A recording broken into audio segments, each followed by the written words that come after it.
अब आप जानिए कि कब विवाह नहीं होगा या विवाह होने के बाद वो असफल हो जाएगा। तो जैसा अभी तक बताया गया है कि कुंडली का 7वां भाव, दूसरा भाव और 11वां भाव ये शादी कराने के लिए उत्तरदायी होते हैं। इसी प्रकार जो है कुंडली का पहला भाव, 6वां भाव और 10वां भाव ये वैवाहिक जीवन की असफलता को दर्शाते हैं, विवाह ना होने को दर्शाते हैं और विवाह होने के बाद विवाह की विफलता को भी दर्शाते हैं। ऐसा क्यों दर्शाते हैं?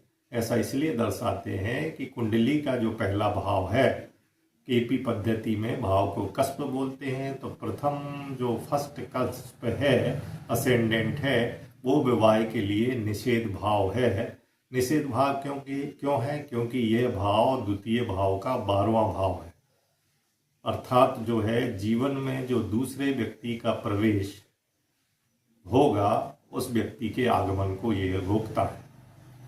इसी प्रकार 6वां भाव जो है वो तलाक को दर्शाता है। क्यों तलाक को दर्शाता है? क्योंकि 6वां भाव 7वें भाव का 12वां भाव है।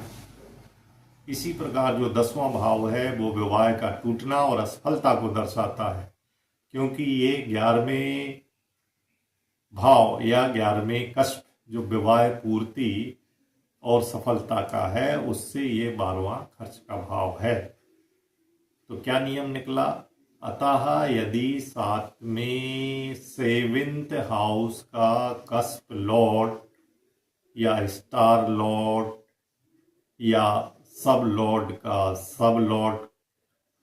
का संबंध यदि फर्स्ट कस्प, 6वें कस्प या 10वें कस्प से है या इनमें से किसी एक को दर्शाता है, तो विवाह की असफलता को दर्शाता है। विवाह का सुख उस व्यक्ति के जीवन में नहीं है।